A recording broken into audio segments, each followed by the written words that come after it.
শেখ হাসিনাকে ফ্যাসিস্ট শেখ হাসিনাকে সেই সময় যদি আজীবন সদস্য পদের ঘোষণা প্রস্তাব তোলাটাও গণতান্ত্রিকভাবে অবৈধ, কোনোভাবে গ্রহণযোগ্য না, সেটা আমরা আজকে আলোচনা করছি এবং প্রস্তাবনাটাই বাতিল। সেই সময়ের দ্বিতীয় কার্যনির্বাহী সভায় প্রস্তাবনা উঠিয়ে শেখ হাসিনাকে আজীবন সদস্য পদ দেওয়ার একটা ঘোষণা তারা দিয়েছিল এবং অনেক সময় মাধ্যমে সেটি নিয়োগ করেছে। নির্বাহী বোর্ডের সিদ্ধান্ত অনুযায়ী কাউকে সিদ্ধান্ত নিয়ে সদস্য পদ দেওয়া এই ধরনের কোনো এখতিয়ার নাই। সেই সময় সিদ্ধান্তটি সম্পূর্ণ অবৈধ, সেটি আজকে আমাদের আলোচনা হয়েছে এবং সেটি সম্পূর্ণ অবৈধ ছিল এবং শেখ হাসিনাকে ফ্যাসিস্ট শেখ হাসিনাকে সেই সময় যদি আজীবন সদস্য পদ দেওয়ার ঘোষণা প্রস্তাব তোলাটাও গণতান্ত্রিকভাবে অবৈধ। যেটি পাস হয়েছে এবং পাশে রেজুলেশন হয়েছে, ঘোষিত হয়েছে, নিউজ হয়েছে, সবটাই অবৈধ প্রক্রিয়ায়। এটি কোনোভাবে গ্রহণযোগ্য না, সেটা আমরা আজকে আলোচনা করছি এবং প্রস্তাবনাটাই বাতিল।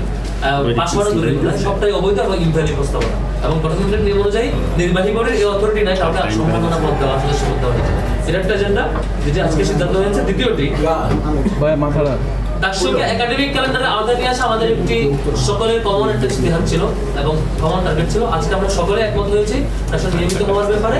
আমরা একটি সাব কমিটিও করে দিয়েছি যারা এটি ফলো আপ করবেন এবং সামনে সিন্ডিকেট থেকে যাচ্ছে উত্থাপিত এবং ফার্দার আইনি প্রক্রিয়াগুলো মেনটেন করে যেভাবে করে ডাকসু কোন ফরম্যাটে অর্থাৎ কোন ডেটে হওয়া বা একাডেমিক ক্যালেন্ডার ফরম্যাটে কেমন হওয়া উচিত সেটা নিয়ে আলোচনা করে রিকমেন্ডেশন দেবেন এবং সেটি সিন্ডিকেট থেকে আলোচনা করবেন বা সংশ্লিষ্ট বডিগুলোতে আলোচনা হয় সিদ্ধান্ত আকারে দেবেন। আজকে আমাদের উপস্থিতিতে 28 জন যারা নির্বাচিত প্রতিনিধি এবং 2 জন শিক্ষক প্রশান্তজ্ঞ এবং ভিসি প্রত্যেকে একমত হয়েছে ডাকসু নির্বাচনটাকে একাডেমিক ক্যালেন্ডার আওতায় নিয়ে আসতে হবে।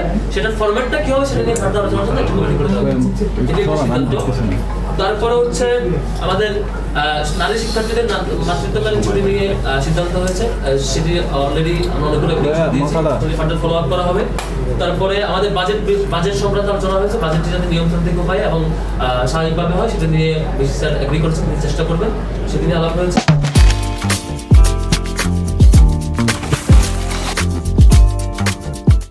তারপরে গত 2 মাস আমরা কি কার্যক্রম করেছি সেগুলো ফলো আপ হয়েছে।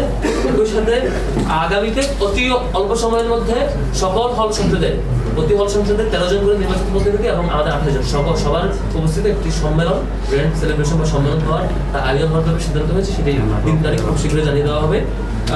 এর বাইরে ক্যাম্পাস সিকিউরিটি এবং শিক্ষক মূল্যায়ন, ক্যাম্পাস সিকিউরিটি নিয়ে নিয়ন্ত্রণাত্মক যে আমাদের অভিযান চলমান এবং সামগ্রিক বিষয় কীভাবে আরো একটা ম্যাক্সিমাইজ করা সেটা নিয়ে আলোচনা হয়েছে এবং একই সাথে আমাদের আলোচনা হয়েছে শিক্ষক মূল্যায়ন পদ্ধতি কিভাবে শিক্ষক মূল্যায়ন পদ্ধতিটা সকল ডিপার্টমেন্টে সমান মানে প্রয়োজন অনুযায়ী সেটি বাস্তবায়ন করা যায় সেটি আলোচনা আগামীতে আমাদের এদিক থেকে আমাদের রিকমেন্ডেশনটা যাবে সবার সিদ্ধান্তে এবং পরবর্তী ডিলস কমিটির মিটিংয়ে যদি আলোচনা হয় এবং সিদ্ধান্ত হয় সেভাবে আমাদের রিকমেন্ডেশন যাবে এবং আমরা চাচ্ছি খুব দ্রুতই শিক্ষক মূল্যায়ন পদ্ধতি চাপা হবে।